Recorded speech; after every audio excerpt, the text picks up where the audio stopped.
Assalamualaikum. Selamat tengah hari semua. Okey. Berita kita sekarang kita mendapat info yang daripada Sweden, mereka baru saja menghantar Leopard 1 tank ke Ukraine. Satu kapal yang penuh dengan Leopard 1 tank ke Ukraine. Dan Leopard 1 tank ni pun kebanyakannya dah rosak. Ada senjata yang dihantar ke Ukraine tak dapat digunakan kerana senjata ini dah terlalu lama. Jadi ini pun adalah masalah untuk Ukraine. Dan sekarang ni sebelum ofensif Ukraine, US berkata cuba menyerang Rusia secepat mungkin.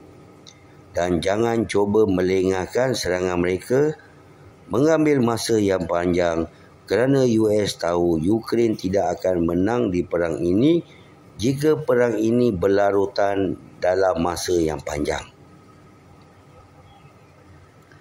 Ini kata US sendiri. Cuba serang Ukraine, cuba serang Rusia. Masa hari yang pertama perang ni, US nak menyerang Rusia dalam masa 4 hari. Tapi sekarang dah dekat 2 tahun. Dan lepas tu dia kata cuba menyerang Rusia secepat mungkin kerana Ukraine tak mampu untuk berperang dalam masa yang panjang. Okey. Tapi hari ini objektif US dah berubah.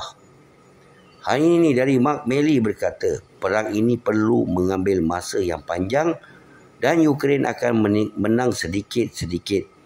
Tapi memakan masa. Nampak objektif mereka sudah ditukar dan US nak keluarkan diri mereka dari perang ini dan mereka akan buat Ukraine ini seperti perang Vietnam dan perang Afghanistan. Jadi mereka tak perlu masukkan kaki dalam perang ini, mereka balik dan mereka hanya memberi duit kepada Ukraine. Dan Ukraine kata, kami dah boleh buat senjata semua apa ini. Adakah anda Ukraine dapat membuat pengeluaran senjata di dalam Ukraine? Saya rasa tidak. Bila-bila masa hypersonic missiles Rusia akan mengebom kawasan kilang-kilang yang Ukraine kata membuat senjata. Bukannya Rusia bodoh.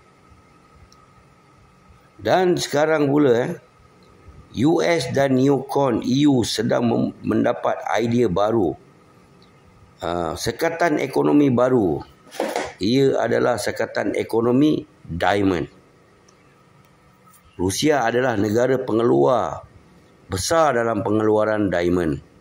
Dan Rusia menghasilkan pendapatan dari diamond ini $4 bilion setahun. Dan sekatan ini tidak akan mengakibatkan apa-apa. Dan di Afrika, syarikat Rusia adalah yang terbanyak menjual diamond Afrika. Dan pasti Rusia akan dapat menjual ke India dan China. Inilah peluang untuk para smuggle diamond untuk mendapat keuntungan kerana sekatan ekonomi yang sebegini. Dan mungkin negara yang akan mendapat impak kepada sekatan ekonomi ini, India, negara-negara yang bisnes diamond ni. Dan mungkin bisnes diamond ni akan ke Dubai atau Malaysia atau ke India selepas sekatan ekonomi ni. Ini akan membuatkan impak pada Rusia hanya beberapa bulan dan lepas itu seperti biasa penjualan diamond dunia. Dan India pasti marah dan akan meneruskan penglibatan mereka dalam BRICS. Nampak India dalam baik dalam baik, US baik dengan dia. Aku janji, mungkin ni perjanjian yang masa last Biden berjumpa Modi di G20 tu. Cerita manis dengan India sampai India pun macam tergugat tak nak join dengan BRICS. Alih-alih cerita mereka dah lain. Dan sekarang Dalam baik India kena pula dengan Amerika. India adalah pengeluar bukan pengeluar diamond. Dia adalah yang membuat diamond ni. Mengukir diamond lah senang cerita. Dalam dunia yang terbesar. Jadi yang impak perniagaan ni adalah dia yang kena. Jadi dia pun terperanjat apabila Amerika mengeluarkan idea ini. Dan bila Amerika dah keluarkan idea ini, automatik akan berjalan terus. Beginilah dulu masa minyak, Amerika buat sekatan ekonomi terhadap Rusia tentang minyak.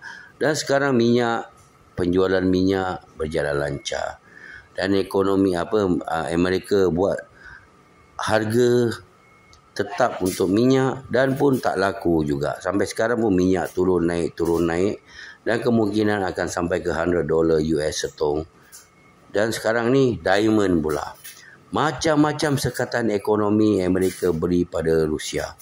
Dan yang kelakarnya, Amerika buat sekatan ekonomi pada Rusia dekat uranium dia.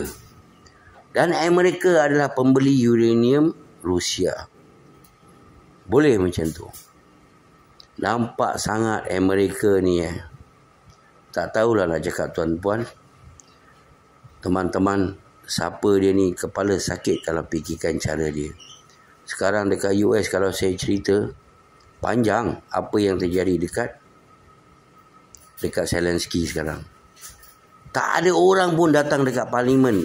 Separuh daripada parlimen tak datang. Tak nak berjumpa dengan Zelensky lagi. Kerana mereka dah fed up. Tapi ingat, mereka dah fed up. Sekarang mereka nak memandang ke China sekarang.